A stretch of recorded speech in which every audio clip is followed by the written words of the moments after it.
per round the world race.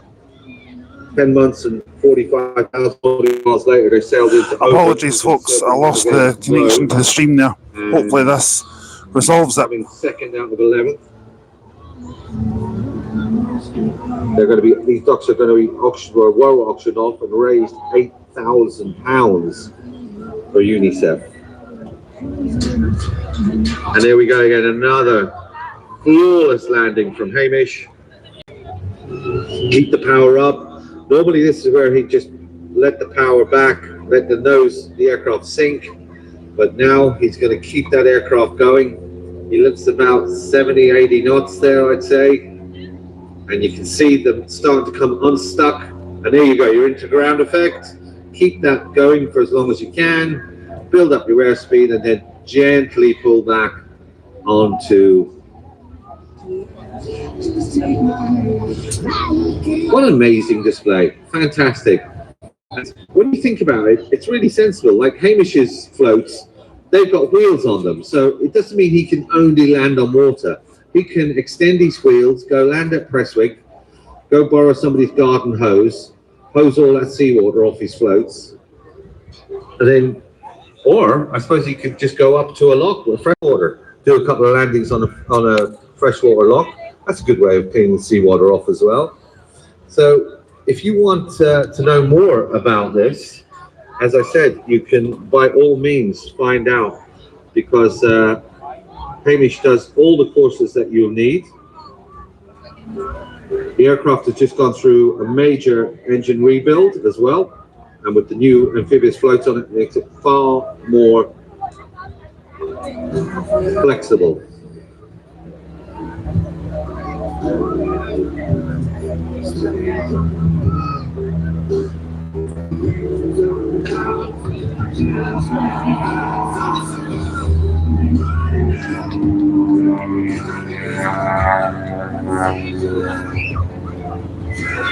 So head down to Prestwick Flight Centre, and they'll be very happy to let you know more about Hamish. Hamish also does something I really want to do. I think if my wife comes up one year, I'll bring her along on it. He does like picnics. You can go out on the aircraft, they'll land on a lock, and then you can either go to a nice restaurant or they lay on a picnic for you as well. So if you just want to do some unique touristy things, I could not think of anything better than flying around with Hamish and WeDram. Thank you very much, young man. We will see you later. So now with WeDram, we're hopefully going to have the Falcon display team. Well, minus the I would actually do that. For an amazing parachute display.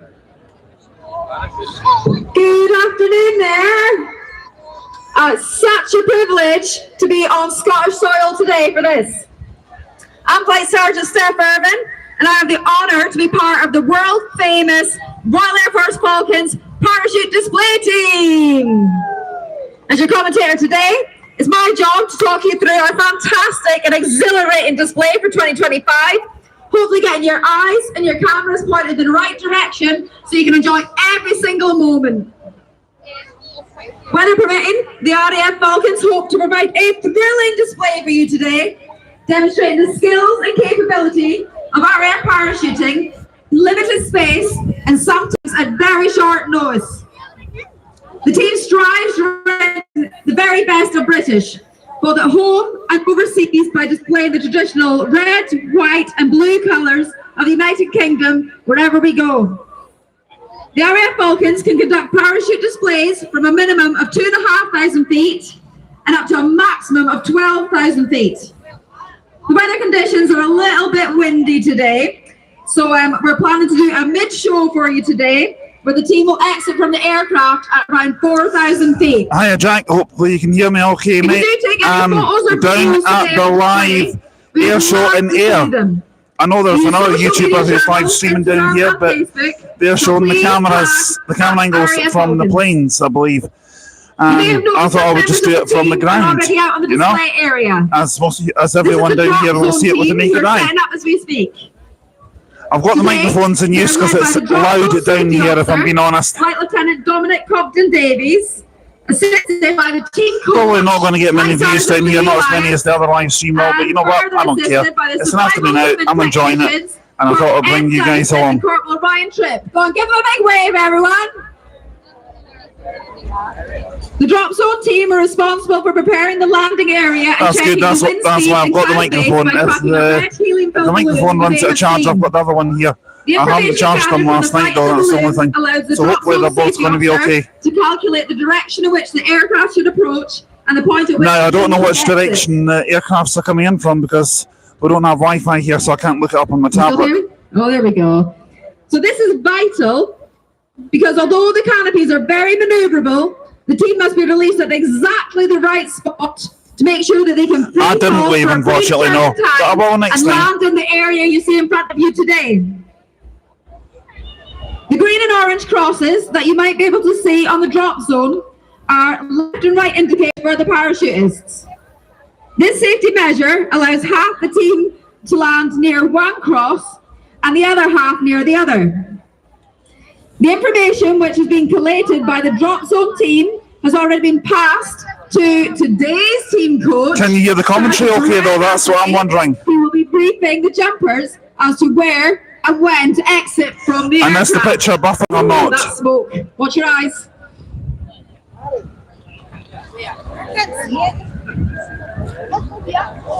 So whilst the aircraft climbs to the required altitude, the team will be conducting safety checks on their parachutes and the rest of their own and each other's kit, making sure all handles are visible, no straps are twisted, and all their pins are in place.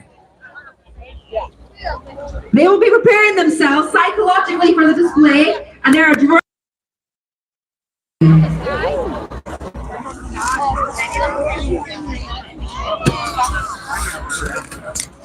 Now, has anyone seen the plane yet? People are pointing in different directions. You're confusing me. That's why I'm looking around to see where the damn thing is.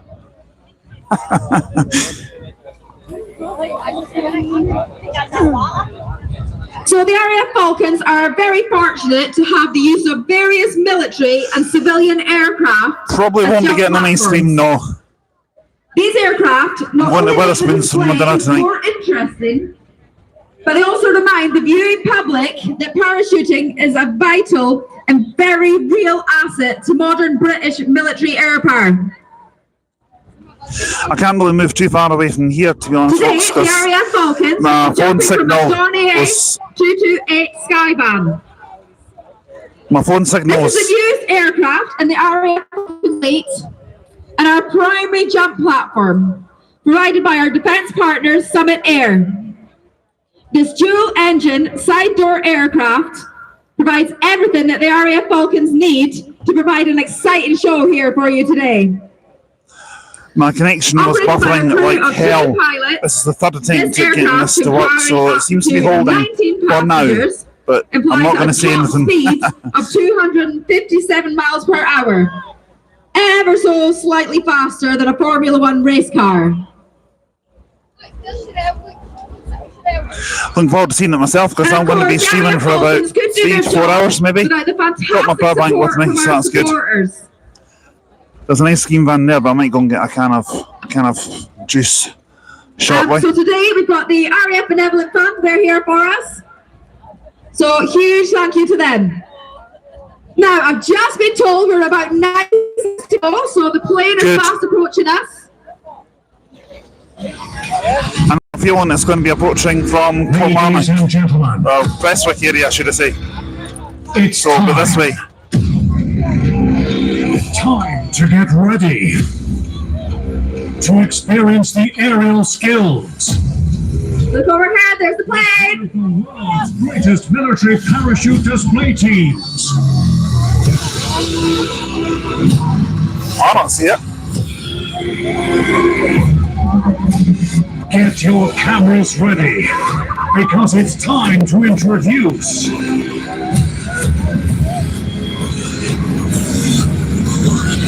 the Royal Air Force Falcons.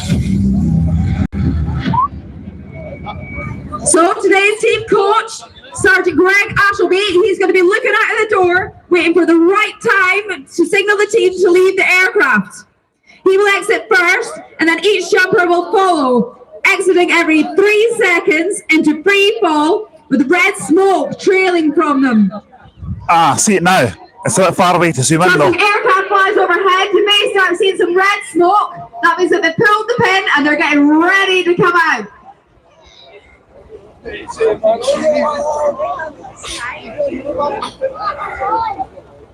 this is the last one. Oh, they just told me it might be a little bit longer, so let's just keep an eye on them.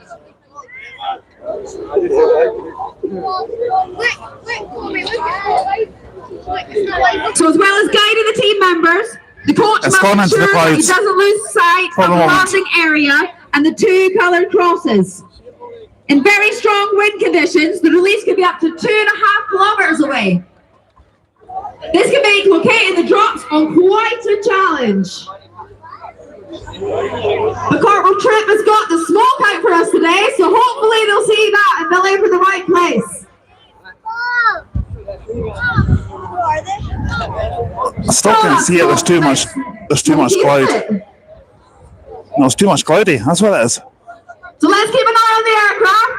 When we start to see the smoke, that's a really good signal that they're on their way. Can everyone see the red smoke? No. Louder, I can't hear you. No. That's better. You need to practice this for when they come down. And there they go, the 2025 Royal Air Force Falcons parachute display team. The red smoke trailing from their legs is created by smoke canisters attached to their boots, which were activated at the very last moment before jumping from the aircraft. I can just see them. Just see them. As the team immediately began maneuvering into the snake formation. For 2025, the team have been working on a dynamic routine over the winter months, and we hope you enjoy the visual spectacle as much as the Falcons enjoy flying it. They have built a snake formation by turning 180 degrees back up the jump ramp to position.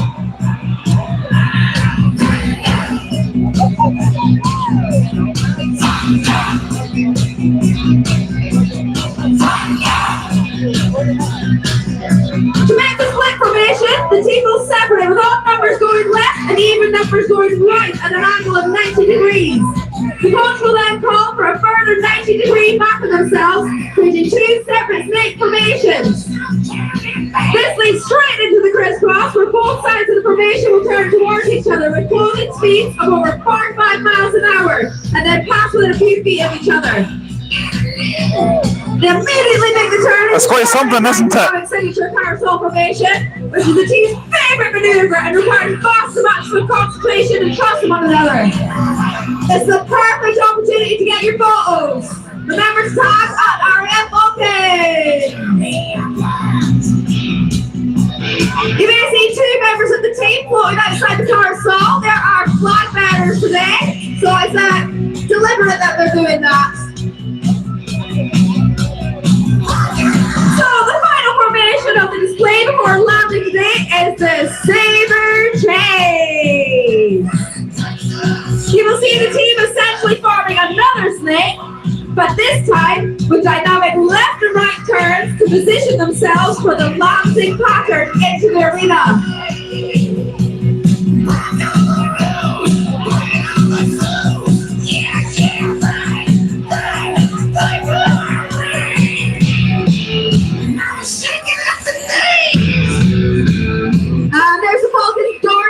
Just in the back right there for them too. Little fly pass for everyone.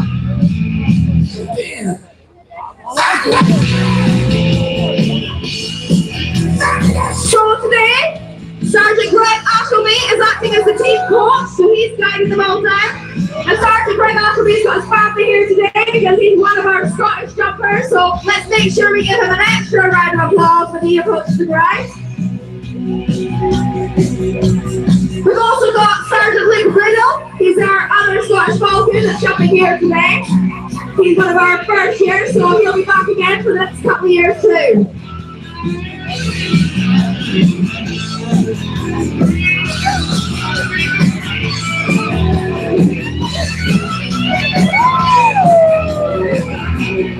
Come on, get your cameras out. This is the perfect opportunity. Look at them go. It's actually not that far between them as you might think. So as the parachutists approach the drop zone, they'll now be able to hear you. So please put your hands together and give them a huge Scottish cheer for the skills demonstrated today by the RAF Falcons. Come on, you're louder than that. Come on, big Scottish welcome. So approaching the ground now is the acting team coach, our Scottish Falcons, Sergeant Greg Ashley. An extra big cheer. Sergeant Andy Lynch. Mike Atkinson. Then come on, Falcons, Flight Lieutenant Alexander Cairns. Sergeant Rich Penigran. Sergeant Greg Ashley. And on the Union Jack today, our Scottish Falcons, Sergeant Luke McDowell. And finally on the outside, Sergeant Arnold. Go on, give them a huge round of applause. Well done, guys. If you ever get a chance to watch this, that was really good. So we haven't quite finished yet, as the team will be completing their lineup and official salute today. They will quickly remove their equipment as their helmets and goggles come off and their parachutes are gathered in. They will need to secure their parachutes to make sure they don't blow away or get tangled up. You'll see they place their heavy harnesses on top of the parachute itself. Each Falcon wears a bracket on their leg which holds a pair of smoke canisters that you saw earlier. Right now they're quite hot, so you'll see that the team are wearing gloves, because we don't want to burn their hands. And it's also, I mean, we're in Scotland, so it was quite chilly for them coming down today. You can now see the drop zone safety officer, Flight Lieutenant Dominic Compton Davies, take his position in front of Air Officer Scotland, Air Commander Mark Northover. He'll be receiving the salute today. Once all the Falcons have their RAF berets on, this is assigned to the drop zone safety officer that all drills have been completed. He will then call the team to line up, and then Officer Commanding RAF Falcons will call them to the potential position. I'll see if I can get a better position where we can actually see them. When they start running, you really need to cheer them on. It makes it go faster.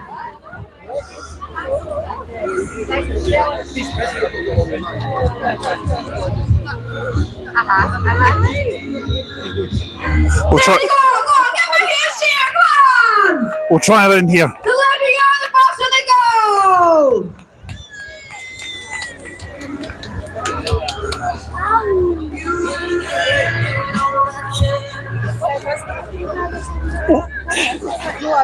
Sorry.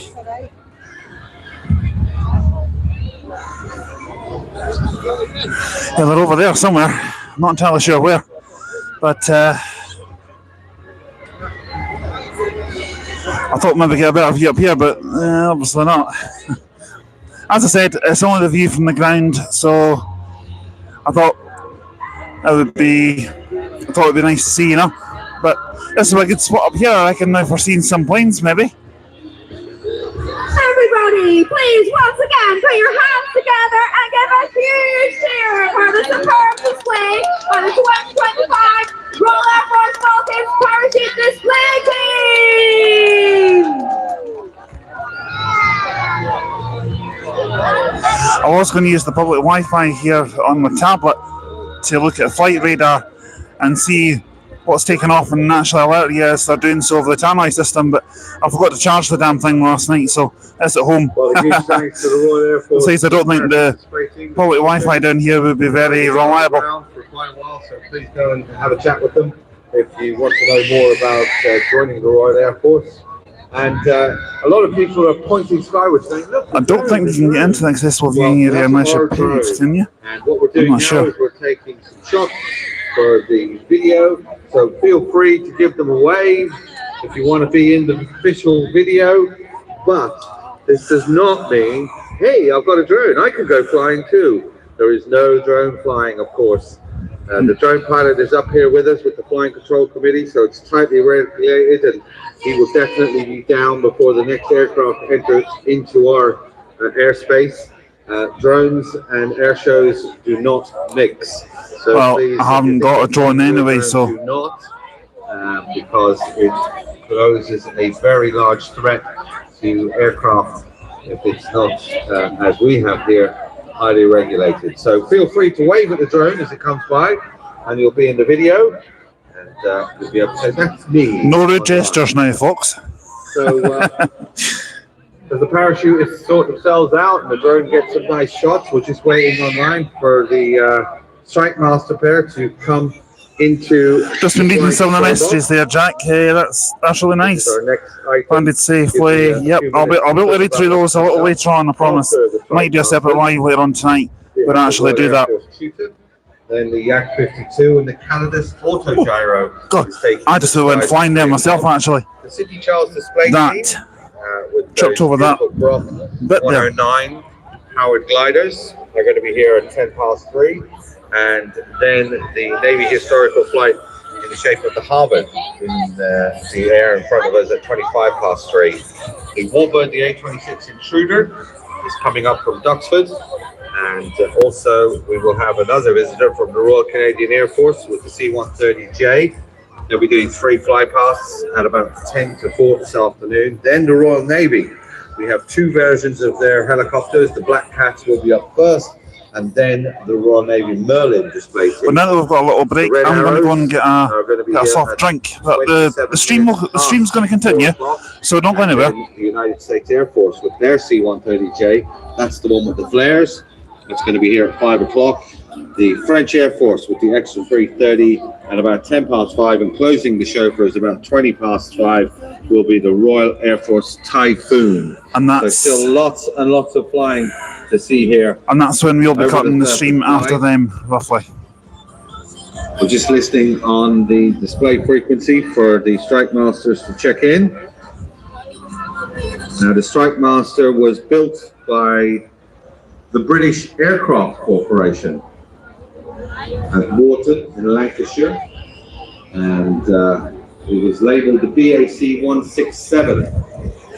So I tell you what, let's go for a little walk, we'll have a little chit chat now while we're waiting for the next one, because there's a couple of places up here because that's absolutely crowded, that ice cream van. So,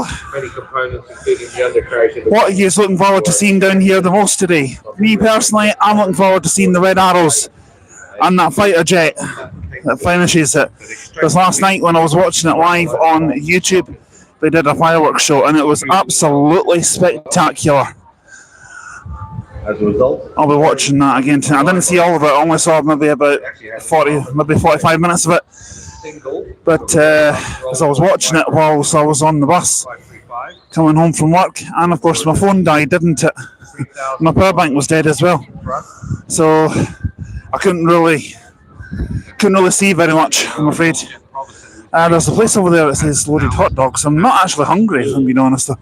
I had that brie and chili jam sandwich from the Danish bakery up in the High Street in there. It was actually really nice, a bit pricey at £4.50, but it was really nice. Filled me up. That'll do the trick. The aircraft feels very, very heavy to fly. Oh, sorry. At high speed, Sorry, I've got to keep watching out.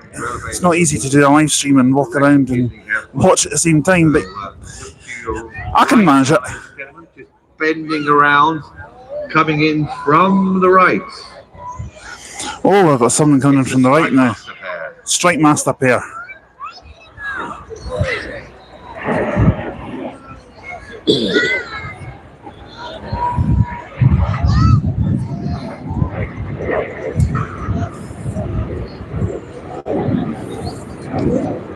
Now, because these aircraft had manual controls, no hydraulic systems on board, that meant that it was very, very robust when it came to doing their job. As a strike aircraft, their job is to get down low and engage in troops, fortified positions. And if you have a hydraulic system and it takes a hit, even from that aircraft was imported from the Mark Petrie back in 2004 from Oman. And today it really is in immaculate condition. If you get a chance to get up close to it, it's very, very well kept. It was in service of the Royal Air Force of Oman, and it's the youngest ever Strike Master produced, being built as a one-off back in 1986.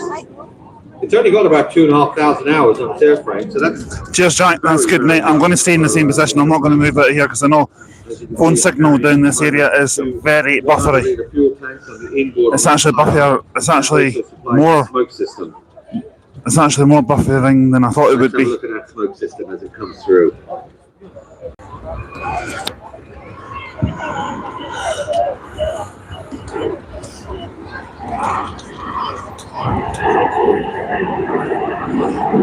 Lovely slow roll in formation. The other aircraft, the brown and green one, it's Golf Romeo Sierra Alpha Foxtrot, and that's a Mark 80A, and that also is owned by NWMAS Leasing. Started life as serial number 1120 in the Royal Saudi Air Force. I'm by no means the best at doing this, so I do apologise. I know there's another channel on YouTube that's doing it a lot better than I can, but I just do it as I can. Aircraft 403. So I'm sorry if it's rubbish. If you're enjoying it, that's good. Damage are now being repaired, and you can actually still see the repaired bullet holes on it. So the overall colour scheme of that aircraft is the aircraft of 4. I can't really zoom in, to be honest, because it doesn't let me do that on live streams. From the 1972 area.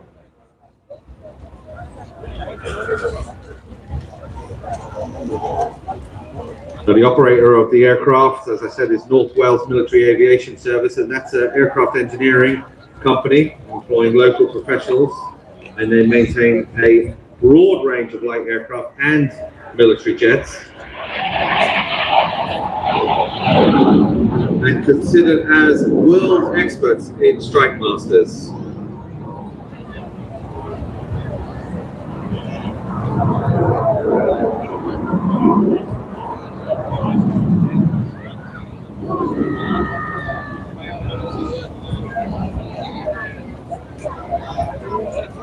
Pilots on board today, Sean Chiddington and Ian Bratt, or Bratty as we know him.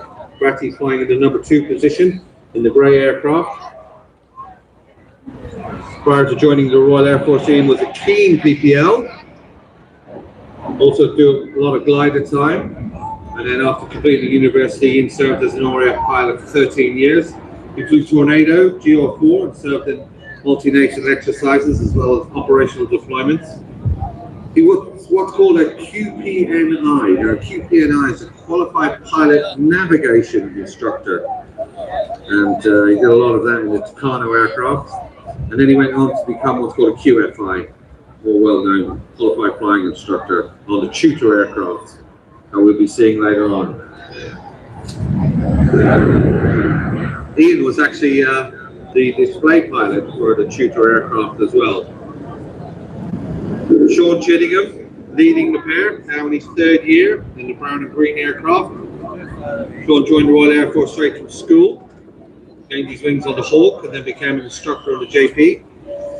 During that time, he represented the Royal Air Force as the JP display pilot, completing more than 80 shows over 2 seasons. And following this tour, Sean was selected to join the Jaguar, completed 2 tours at RAF Cotswold, then on to Lossiemouth. So he knows what flying in Scotland's like. He also has done operational missions in the Gulf and the Balkans. Sean's Jaguar tour was split by a 3.5-year term with the Red Arrows. And in his final year with the team, Sean was the leader of the synchro pair. And was Sean's busiest every year. During that year, he flew 135 displays around the world. His final role with the RAF was the chief examiner for the Central Flying School, and that, as you can imagine, took him all over the world, flying many types of aircraft, from microlight gliders, trainers, even rotary and helicopters, multi-engine transports. Some of his highlights was he flew a Chinese-built MiG-21, and he's flown the F-16, the Mirage F-1, even the big gold VC-10, and an Apache attack helicopter.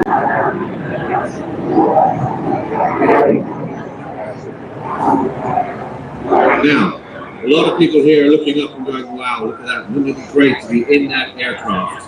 Well, believe it or not, you can actually go flying in these aircraft because jet legends, or aero legends as they're known, actually provide that service.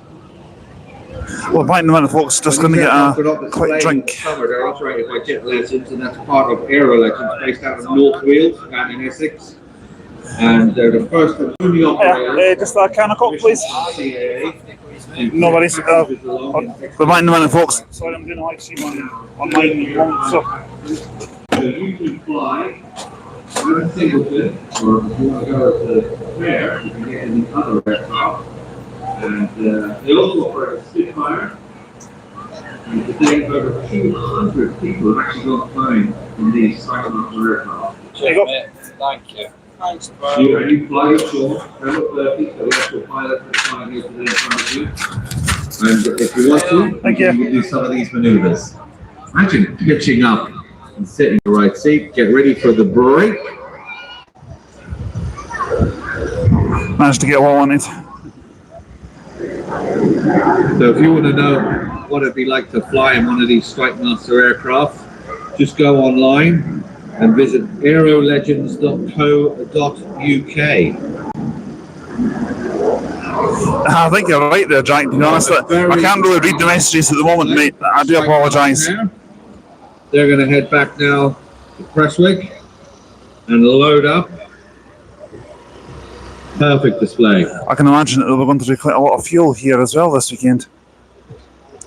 Well, I'm seeing put in this area because I know I can get a signal here. And so as we've covered, yeah, I'll definitely do a little live later on, probably tonight, and I'll have a look. I'll try and have a look through your messages, but I'll give my thoughts on what I thought about it. Shortly. Of course, I don't normally do that when Aaron's not here. It's a shame he's not here. Actually, he's working today, so I love you watching, pal. It's not the same without you, buddy. They also have their own ground unit. So if you want to know more about the Tutor, you can actually head over towards the STEM village. And you can see that they have their own presence on the ground. You'll be able to talk about this very important aircraft. Now, it's very exciting, as you can imagine, to see the likes of the Typhoon, going around at 600 miles an hour. It's really loud and it's really good as well. You have to start somewhere, and this aircraft is where you would start if you joined the Royal Air Force. The Rob 115E Tutor. The aircraft is the basic lead-in aircraft for most flight training organizations, including the Air Cadets, which I was a member of for many years. My first flight was in a Chipmunk with the Air Cadets. That's how old I am. And that must have been a few years ago. But it also does that role with the University Air Squadrons. So if you're going through uni, there's a very good chance if you're part of the Air Squadron, you're going to be in a grob.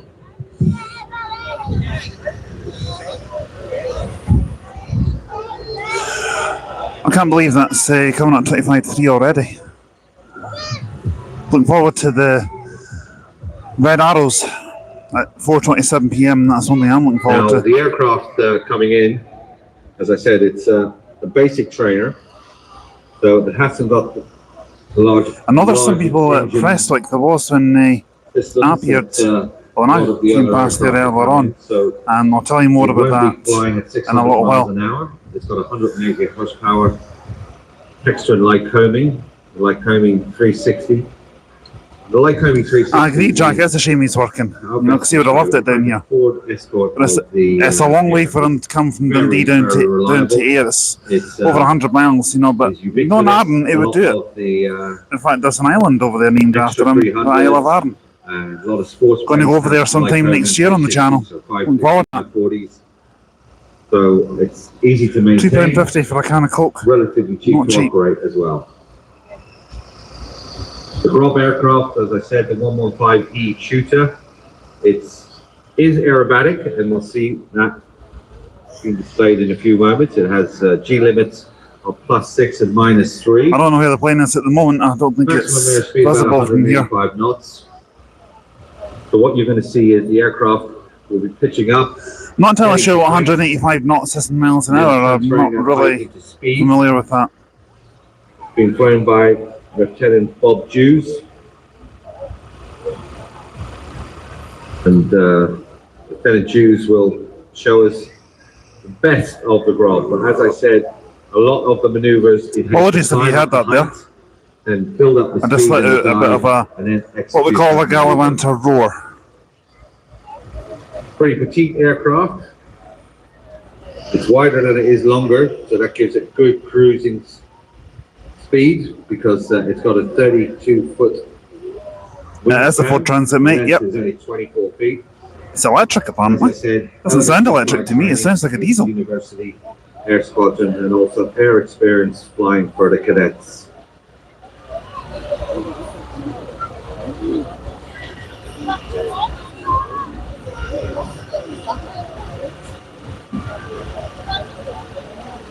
I'm just going to have a quick check to see how much charge I've got left on my phone. I've got my power bank here if I need it, so I hopefully won't need it. But if it's here, if I need to use it, then I can use it. Just checked in on the display frequency. 67 at the moment, so that's not bad.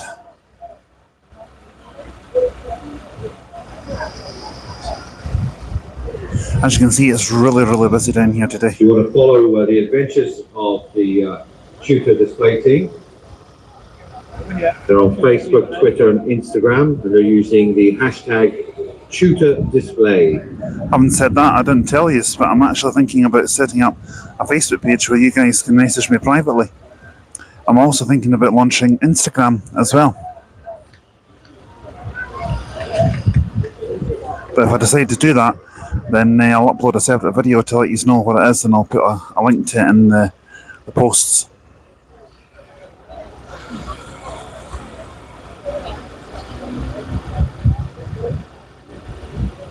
So the aircraft is going to come running in very shortly. It's approaching about 200 miles an hour. That's fast.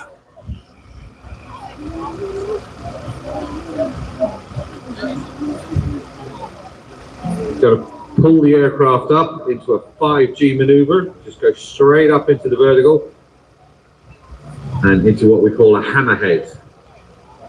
That name will become pretty evident when you see the aircraft because it makes the shape of a hammerhead in the sky. So a little history of the pilot flying it. Flight Lieutenant Jews was born in Carmarthen, in South Wales. Started his flying display with the Royal Air Force in 1989. He was flying VC-10s out of Bryce Norton. And then he moved from flying very large aircraft to search and rescue of a Sea King. So that was a big shift in careers. This is Bob's second year with the Tutor display. And throughout this display, he's going to be flying at a height of about 30 feet, 300 feet, I should say, except for two final passes. 30 feet, yeah? I was going to say that. I was going to say that's slow.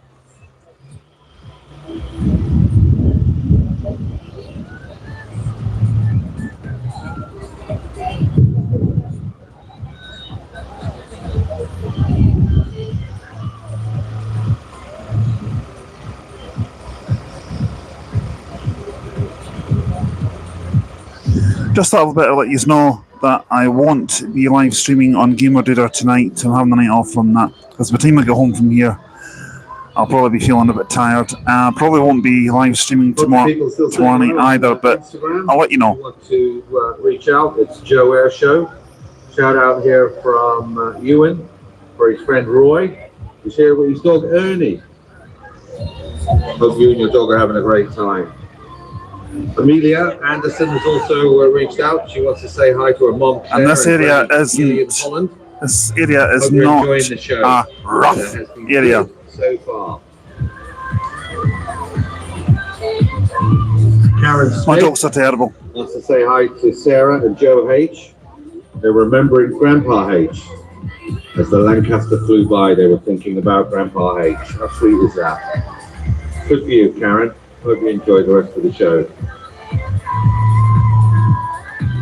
Well, there's nothing in the air at the moment. Hopefully we'll see and she wants to say We'll hi see them to very, very Lorraine, soon. Amy, But the stream, as I said, if you're just joining us, welcome. We're down here in Ayr today for the Saturday Ayr show in Ayr, obviously. I couldn't make it down here last night because I was working. Moving from left to right. But next year, I promise I'm going to take the Friday off and come down on Friday and the Saturday. I don't want it.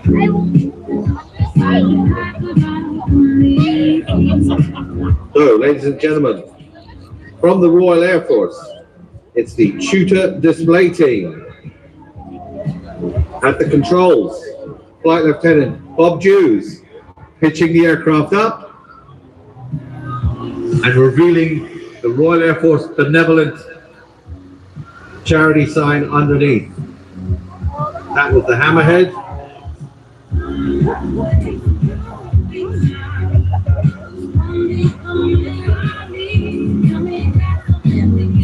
And as you can see, the aircraft is fully inverted, coming down. Very uncomfortable, negative G there. That's when you're going to find that pen that you dropped, going to pop out in front of you.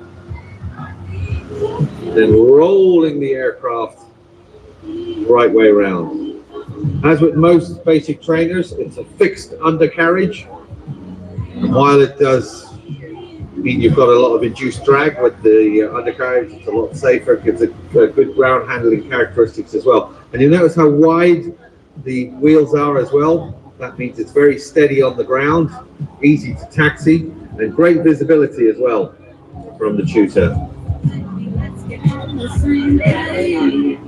RAF Benevolent Fund logos top and bottom.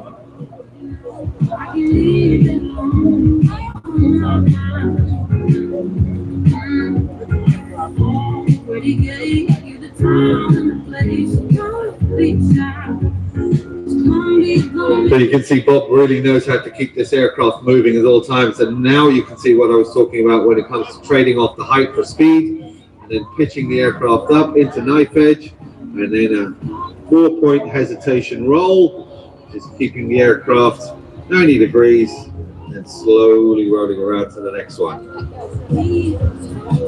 The Tutor is operated by Number 6 Flying Training Group in partnership with Babcock International Group.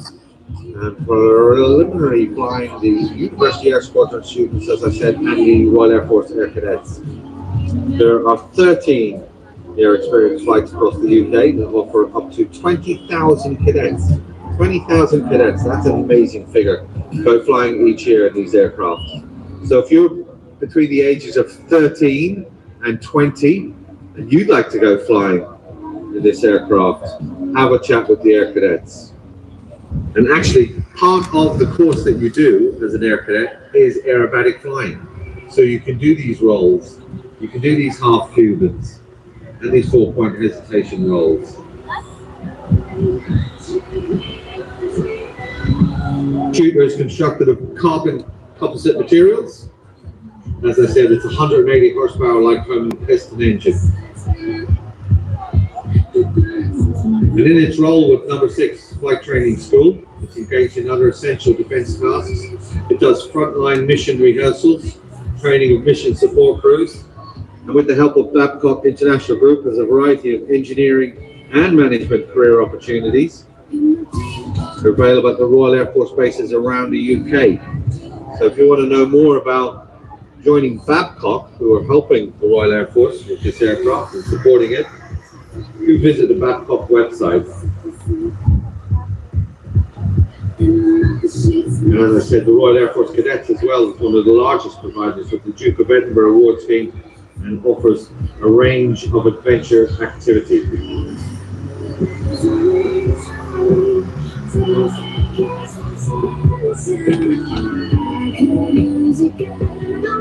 Little slow roll there.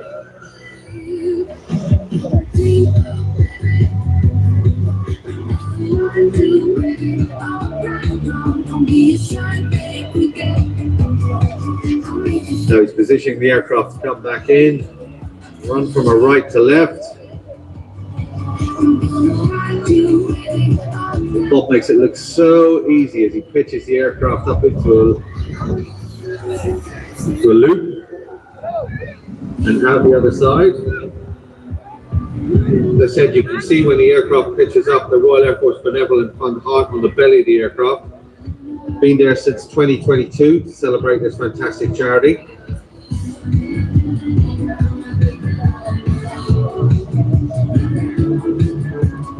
Unique yellow and black Tutor was originally a trial paint scheme to provide a high contrast, but now it's become a favourite of air shows.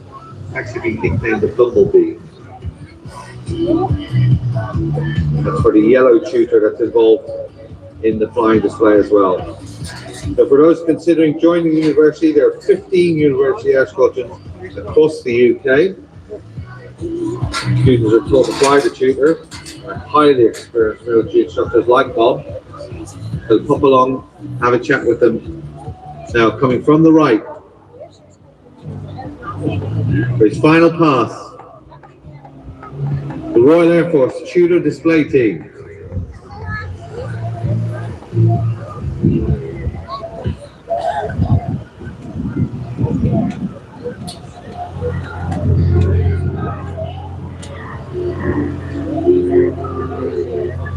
And there we go, we saw Bob's skillful coordination of elevator, rudder and aileron, pointing this aircraft in exactly the right direction at all times.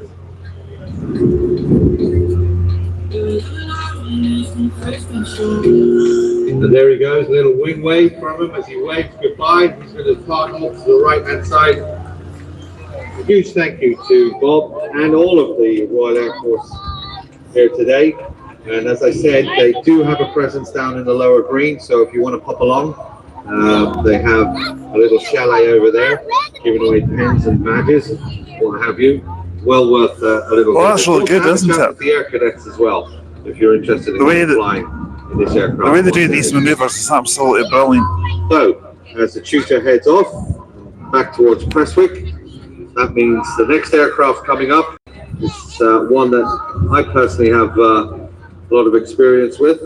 It's the Yak 52, Yakalov 52, and that aircraft, I suppose you could say it was a bit of a Russian take on the Chipmunk or the Bulldog, but it was used for the same role. It was a primary trainer, and it was very successful. They're built in Romania now, but originally built for DOSAV, which was the Russian equivalent of the University Air Squadrons. So a lot of pilots would train on the Yak 52 and then move on to something like the MiG. So while we're waiting for the Yak 52 to come into our airspace, gives you time to say hello to some people on the Instagram. I'm going to say hello to all you guys watching. I hope you're enjoying the stream. Apparently it's the first time for them and their family. Their it's my daughters Lily and third Poppy time down tow. here, I think. Third, fourth, And, maybe. Lily and Poppy, I hope you're having a great day at the air show. I live streamed last year as well. Some of your family, it's Joe Air Show on Instagram. Ruth Light has done just that. She wants to give a shout out to Steph, Adam, and JD.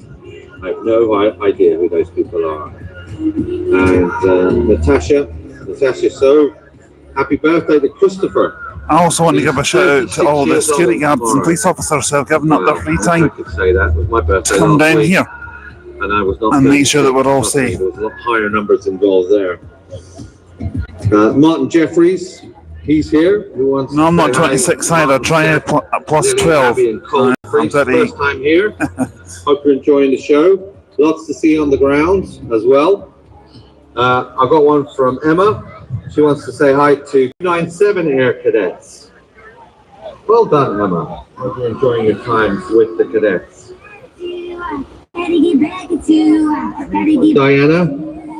Diane wants to say a big hello to Carson. First time at the air show. Tina, thank you very much for that. Yep, it's down in Airjack, about 30 miles south of Glasgow. So you'll definitely know the Yak 52. It's got a raspy engine, although it's mainly down to the propeller. And the aircraft is still produced, so very, very popular with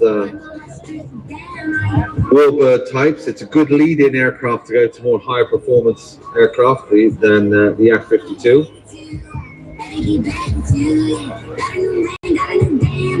As I said, produced for primary training, but also very popular in the aerobatic scene. It can fly inverted, but not for long. It hasn't got like a fuel injection system, so you can't. About 5 to 7 seconds. You don't want to be any upside down any longer than that, or else you're going to enter a world of glider. And, that's not good. So here he comes from the left. John Windover at the controls. Ladies and gentlemen, the Yak 52.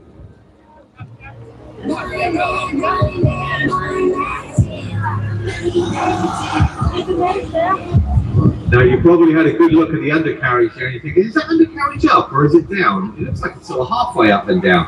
And that's exactly what it is. It's designed like that, it's not stuck. It looks like it's sort of stuck halfway up, but the undercarriage protrudes out of the bottom of the aircraft. I was told by a Russian pilot that I did some training with that was to negate the damage in the event of some student pilot landing with gear up, which is not unknown. So it means that if you do land with the gear, forgetting to select gear down, it does help the wings survive. John Windover, as I said, a long time inertia display pilot with a lot of experience in piston aerobatics. That's amazing. Good thing about this trainer as well, it's a two-seater trainer. The pilot under instruction normally sits in the front with the instructor sitting at the back. It's not the most roomy cockpit to be in. I can personally verify that. And if you've got a helmet on, you're constantly banging your helmet on the side of the head. So it doesn't take long for Yak 52 pilots to convert from a helmet to a flat cap, a cloth cap, and stop banging their head on the inside of the cockpit.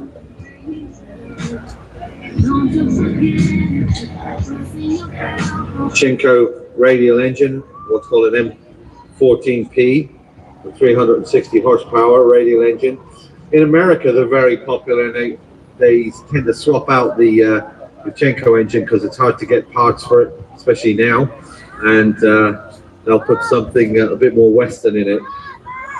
Obviously, the higher it gets, the harder it is for you to see, but I can't zoom in. I'm sorry, folks. I really am. Ceiling up to about 13,000 feet. So hopefully it's not just all sky that you're seeing. Or any gubbins like that. You can bring an oxygen tank if you're doing like a long ferry flight, but normally you're flying about 8 to 10,000 feet. That's its sweet spot. Now watch as he brings the aircraft into the inverted, and then, like I said, you don't want to be hanging upside down. A half Cuban coming out the other side of that. It's a very, very tough aircraft. Like most Russian aircraft, it's stressed to +7 and -5G. And it's got a pneumatic undercarriage and brakes and flaps, and everything hisses when you're making any adjustments to the flaps and the brakes. And something that you learn very quickly as a Yak 52 pilot, be sparing with the brakes when you're taxiing, because there's a brake cylinder, it's full of air, and you've only got so much air in that cylinder. And once you've used that up on the ground, that's it. You're not going to recharge that until you've gone flying. So touch the brakes only when you really, really need them.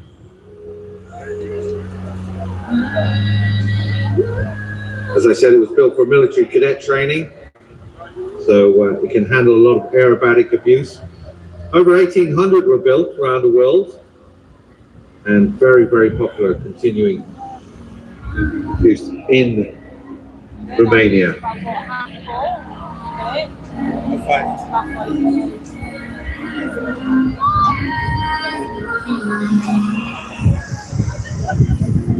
John Windows is showing us that as a trainer, it can also be very exciting to fly these aircraft.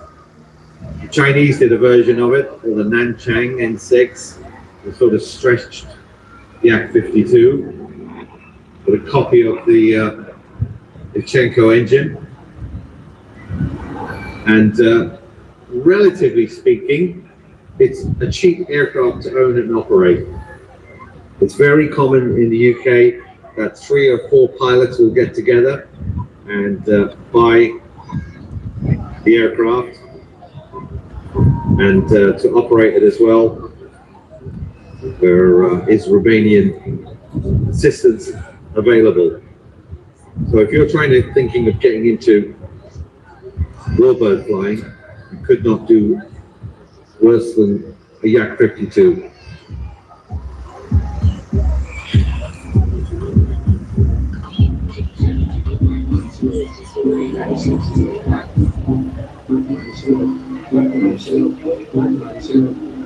Very light on the controls as well. The control column comes up through your knees, and as I said, you have got some hydraulic air assistance, but otherwise it's all cables. So you've got to have a lot of upper body strength, especially in the high-speed maneuvers, because the ailerons and the elevator are quite large. That's what gives you that nice crisp roll rate that we saw there. And no hydraulic assistance with that. That was all upper body strength, rolling the aircraft from left to right. So John's coming around now for his final pass. I'm sure he's going to go into knife edge or top down. And for the final time, big thanks to John Windover and his Yakarov 52.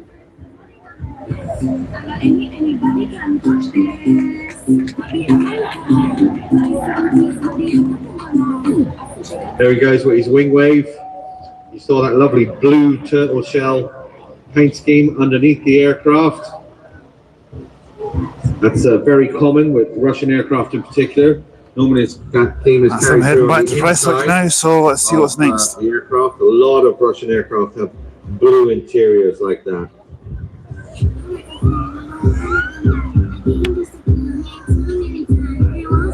So as John is heading away, that means we're coming up to a very unique type of aircraft very shortly.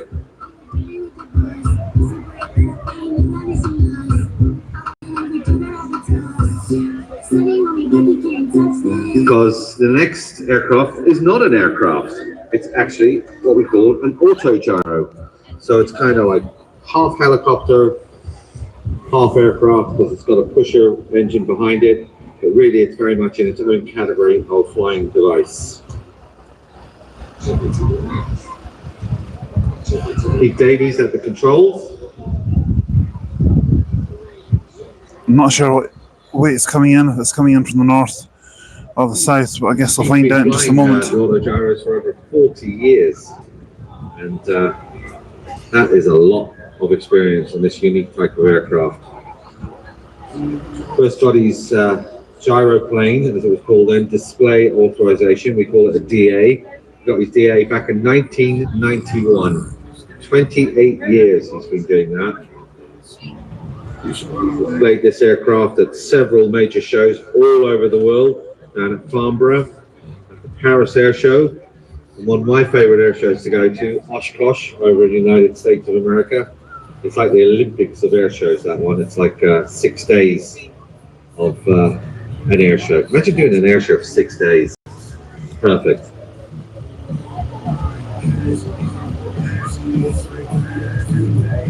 Over 3,000 hours of flying gyrocopters. He's also a qualified gyroplane, as he calls it, flying instructor. See that unique shape running in from the left now. He also has an FIC, okay. And that means he instructs the instructors. Here he is. So, from our left, Pete Davies, the Calidus Auto Gyro. Oh, look at that. Now you'll notice something as well, because it is unique, relatively slow moving type of aircraft, he can come a little bit closer to us. So he has gone over the yellow line that we set out there, the display line, and he's allowed within 75 meters of us. Pete's got a varied career and a very notable career. He was first gold in Colibra, the first gold medal awarded for the achievement in a microlight.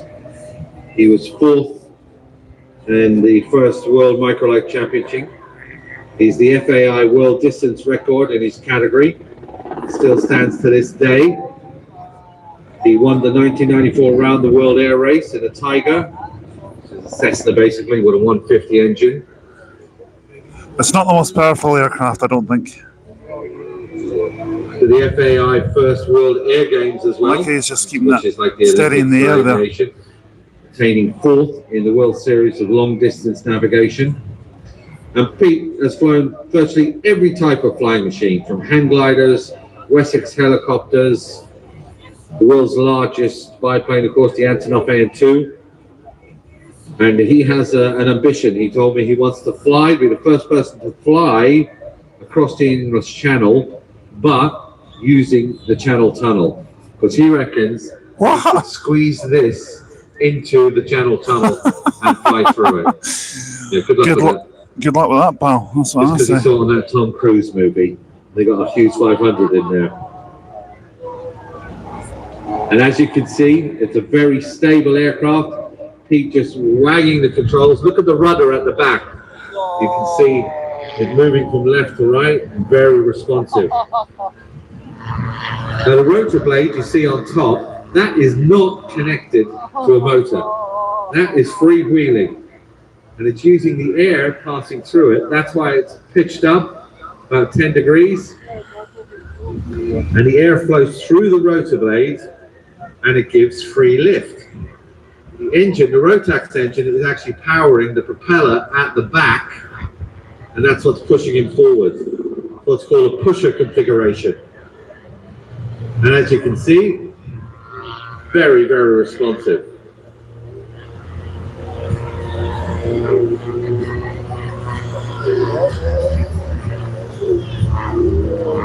We have to thank the sponsors, Airbox Runway HD, who help Pete, and also Cooley's Flight Equipment. Now this is a 2-seater aircraft, so you can actually go touring with it. That's what it was actually designed for. Designed back in Germany in 2009. It even got cabin heat on board, which is handy to have. Fully adjustable pilot seats. So it was certified by the National see him waving at that thing. 2011, and look at Pete waving his hand. Give me I can't wave because I'm holding the phone with one hand and the microphone with the other. Always good to see. Over 1,000 of these aircraft were made and sold worldwide.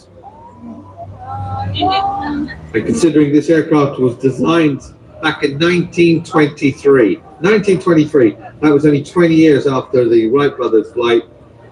This is an aircraft that has survived. Yeah, 1903 was the first non-stop transatlantic flight, I believe, and it was the Wright brothers that did it. That's the only thing about aviation that I know. Apart from the fact that a friend of mine who lives down in the northeast of England was air traffic controller, so he might be able to tell us a little bit more about that. Super safe as well. Even if that Rotax engine comes, you've still got a lot of energy stored in the rotor blades, and you can land it like a helicopter. It's practically, well, it is impossible to stall the aircraft because it'll just slowly drift down. As long as you pitch the aircraft down and keep some air flowing over the blades, you are good to go. But really, you could say this was sort of the first helicopter to come into existence. Long, long before Sikorsky said he invented a helicopter, the auto gyro was up and flying. It could be the first ever version of a helicopter then. Future concept helicopter Sikorsky as well. They recently came up with a new design which had a pusher at the back and rotor blades on top, and it was just basically a big auto gyro. It didn't get selected, but it was a good idea. Now watch as Pete brings the aircraft up, getting a bit of height, and then swirling all the way down, just using his I think he's maybe about 200 feet up there.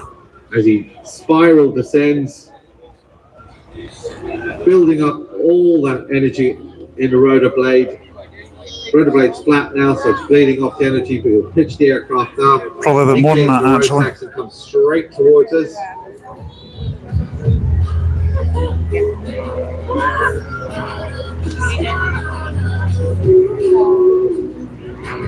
So not only is Pete cleared for 75 meters in front of us, he can actually go a lot lower as well. He can get down to about 30 feet during his display.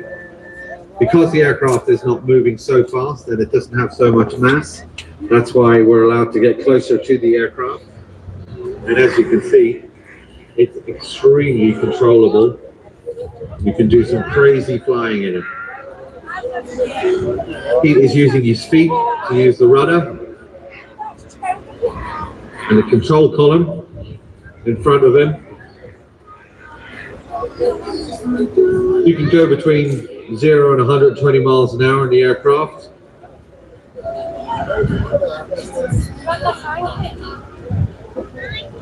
If you want to know any more about this aircraft, and again, I would say this is probably the cheapest aircraft to operate that we're going to see here today, and relatively cheap as well to buy. If you want to know more about it, there's a website with all the information that you need on there. gyro-air-display.uk. So for the final time, coming from our left, Canada's Auto Gyro. With Pete Davies at the controls. Give him a wave, he can definitely see you. Good view from that big. Okay, promise I'll do that.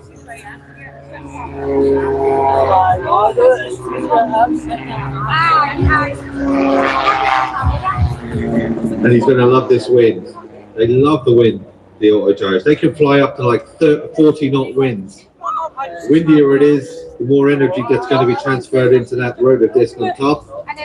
So it makes it a lot happier. So he's going to come through the center line and get ready for a little bow. Get your cameras ready. Going to pitch the aircraft up, go into a hover, and then slowly drop the nose. There you go, nose pitch up, and thank you very much, sir. And exit left.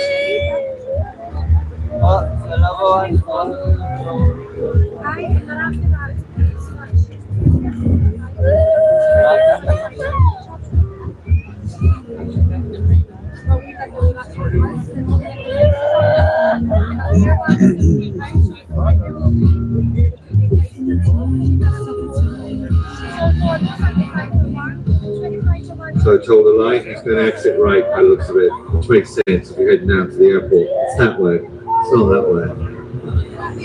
There's that hand again, give him a wave. So as Peter heads back, we're going to be getting... Really enjoyed that one, that was good. It's the Sydney Charles. First time I've seen that one, first time I remember anyway, but that was really good. Airborne pyrotechnics. And if you were here last night, they closed the show with a stunning nighttime aerial performance. I saw that on YouTube, it was really, really good. Hang on just a sec. Really, really good display. Sorry, thank you. So Tim Jude controls, he's the team leader.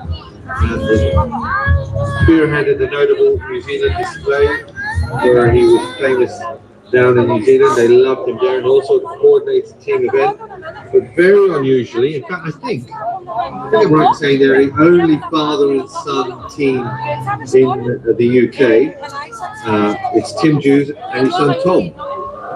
Not to be confused with his son Ben, who is also part of the team, but Ben is very much into supporting the maintenance of the aircraft and preparing the aircraft for display. So flying today will be Tim and Tom, father and son. The aircraft is Grob 109, not to be confused with the Grob 105, I said yesterday. So the team typically My fingers are on them. modified light aircraft. Apologies. And, Apologies if the picture goes a bit wobbly for a few seconds. The Grob 109B motor glider. It's a very light two-seater motor glider, part of the Grob Vigilant family.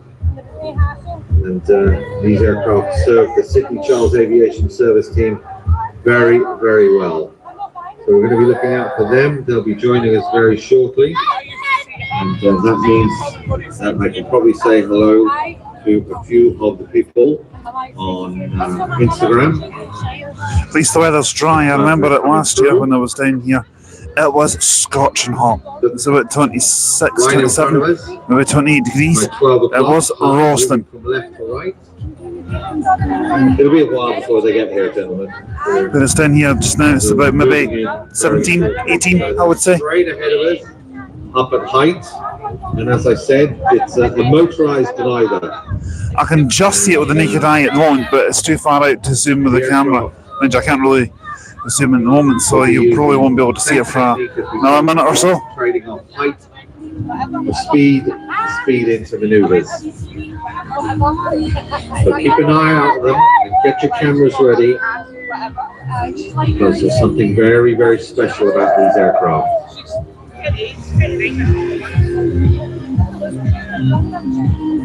The Golf Foxtrot Indio X-Ray. There's the Sydney Charles Aviation Services branding. And the other aircraft, Golf Oscar Sierra Papa X-Ray. I can just see them coming into focus now. Twister aircraft and a Glob Twin 2. But today we'll be seeing these two aircraft. Now, here we go. Smoke is on. This is smoke canisters. This is not smoke coming from their engines or generated from the exhaust. This is the smoke canisters. And also this is their take on the I do believe that a lot of these pilots are using environmentally friendly fuel as well. It's quite lively, so it's blowing the heart back, but they will come around and do their best. Tim and Tom to create the shape of a heart in the sky for us.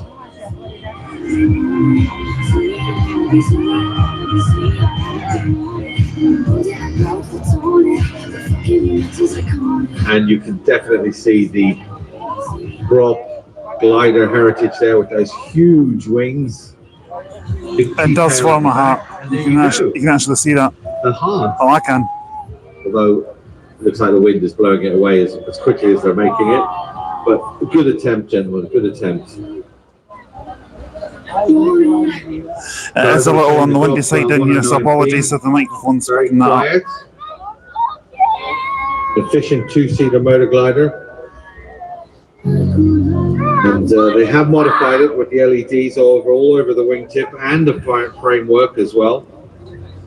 Apologies if you can hear some shouting and crying here. Someone's child's having that perfect tantrum. Vehicle for this grace and quiet efficiency of flying. So now, watch as they climb to height. Tim and Tom Jews.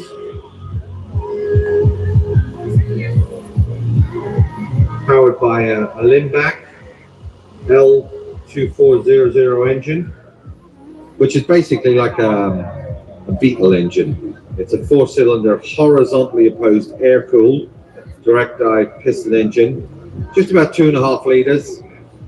The massive output of 25 to 100 horsepower. So watch now as they pitch the aircraft down, smoke on the wings, and into a break.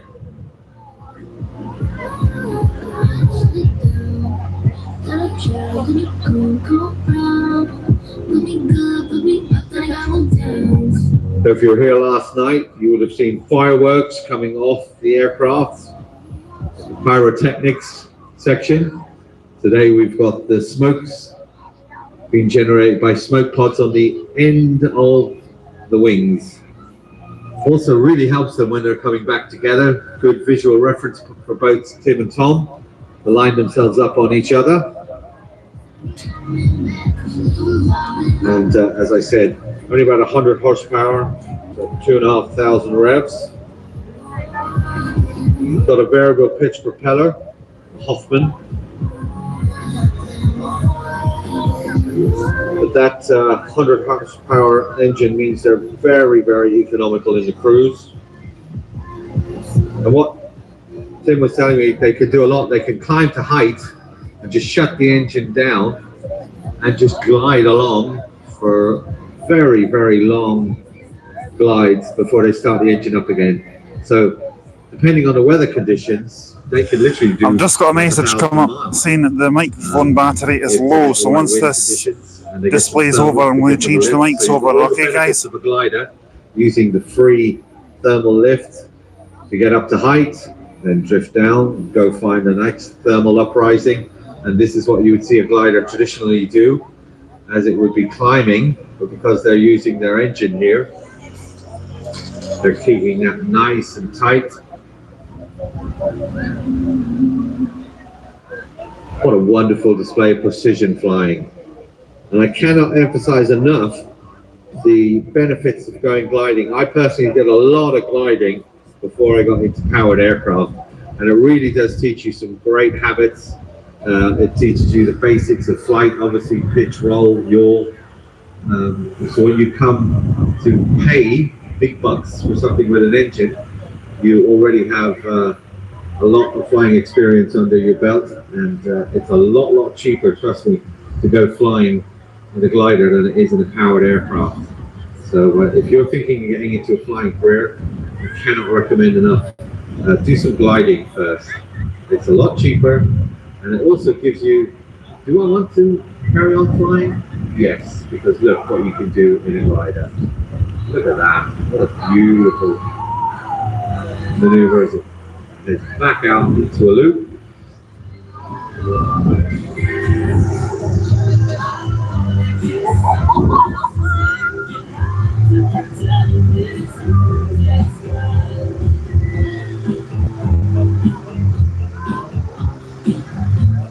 These aircraft were designed and manufactured by Grob, and they were made back in the early 80s. And Grob is like the world's best producer of gliders. Obviously, gliding very, very popular in Europe, around the Alps. Aircraft is also used by the RAF Air Cadets under the name the Valiant, the T1. So a lot of air cadets here will recognize the shape. Wingspan about 17.5 meters, its length about 8 meters, so huge wingspan, more than double the length of the aircraft.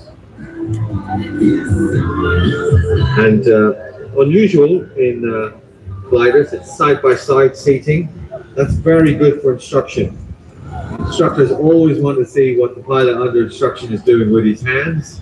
If you can sit beside him, it's a lot better than sitting behind him where you can't actually see where his hands are going.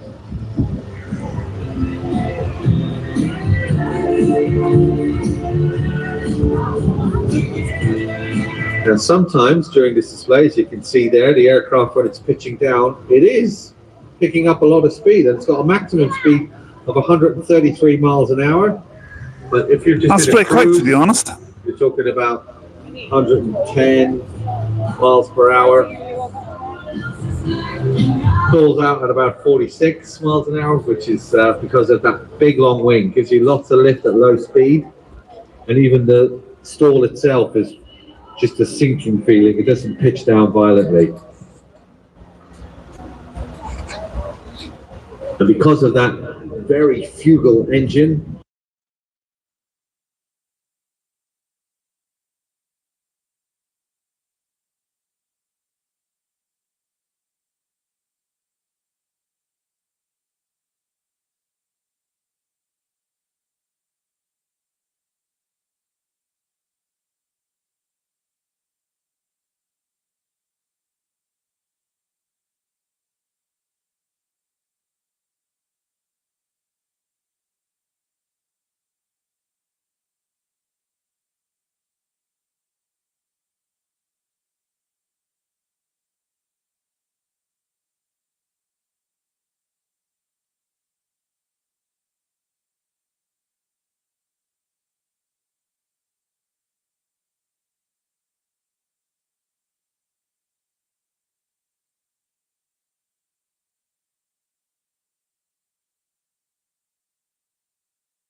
Makes it a little bit easier for the pilots to fly.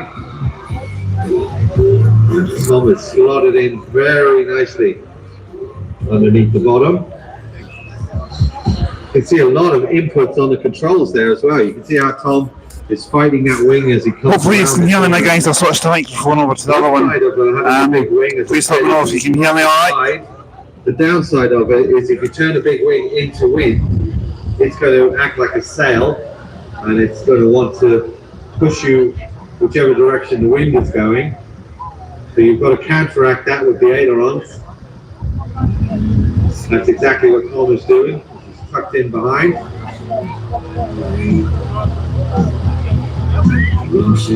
Father Tim in the lead. He flies the set pattern and it's up to Tom to follow him. He'll have picked a spot on that aircraft. When I did formation flying, I used to swing a little sticky with me and I'd pick a point on the aircraft in front of me and I'd stick it on the window. And I knew that as long as that point on the window is on the landing gear, or sometimes I'd use the other pilot's helmet, I was in the right position.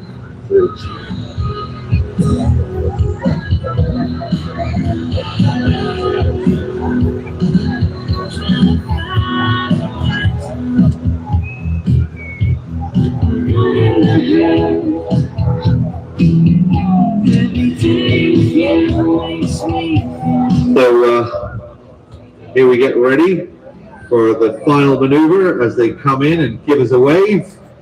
Feel free to wave back. Tim and Tom Jews will be heading straight off from here.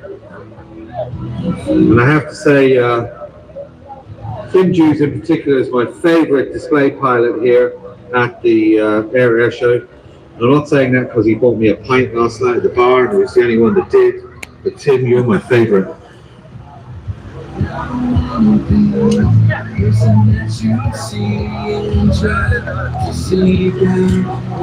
Wonderful display. So that is the end of the Sydney Charles display team. Now it is time for one of my favorite aircraft.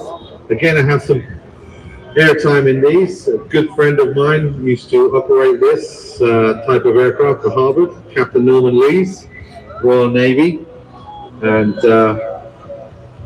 the Harvard is from the Royal Navy Historical Flights. Now the Harvard was a very, very important aircraft during the Second World War. Without this aircraft, you would not have had your Spitfire and your Hurricane pilots and your Mustang pilots. And even today, this aircraft is still used in the role it was designed for back in the late 30s to train fighter pilots. So a lot of the display pilots that you see on the circuit flying Spitfires and Mustangs and what have you, they will have definitely done time in a Harvard.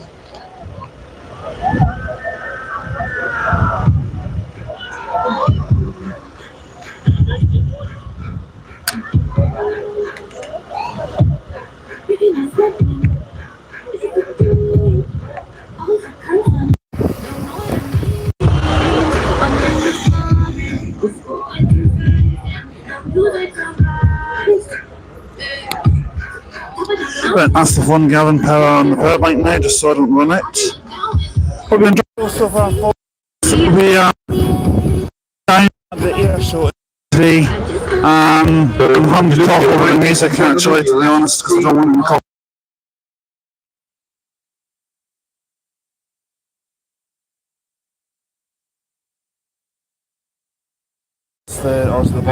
Remember, it is not coming from the Pratt & Whitney engine, it is coming from the tips of the propellers as they go supersonic. Ladies and gentlemen, from the Royal Navy Historical Flight, the Harvard.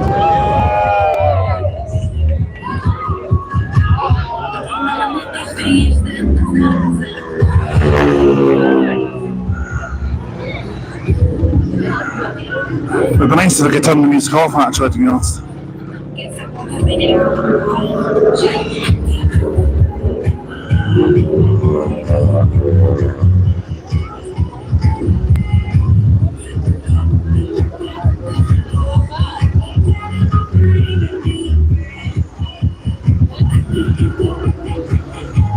For the Harvard, as you can see, exercise in movement management, because it is a big aircraft. It has got a pretty powerful engine, the Pratt & Whitney radial, but it's a pretty bulky aircraft as well. So this is why it was so critical in teaching pilots.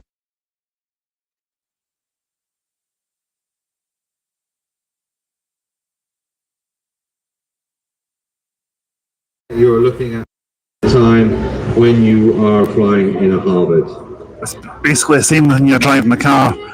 If you want to know how fast you're going, it's just speed on. It has a what we call a glass house cockpit, canopy, lots of struts in there. Visibility is definitely not great on the ground.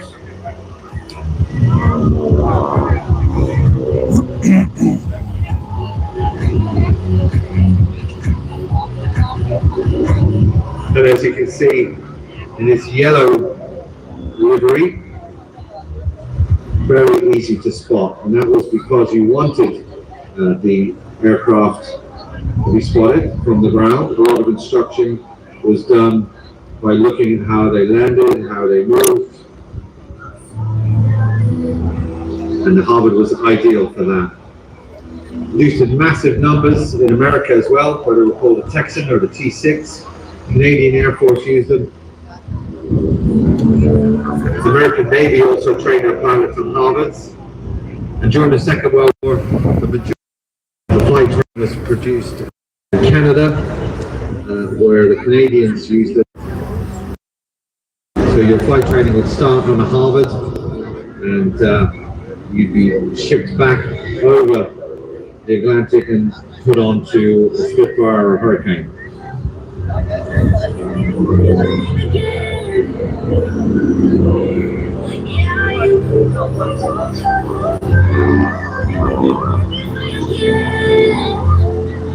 It has no gun, so that means when you're going airborne and you're going upside down, you do not want to hang around upside down for very long in a Harvard, because that engine will cut out. Basically, it's the fuel that you've got in the carburetors. Once that runs out, if you're upside down for any length of time, the engine will stop. And it's not a very easy engine to start back up again. So all of the maneuvers, they're transitioning the right way up and keep that fuel flying the Pratt & Whitney.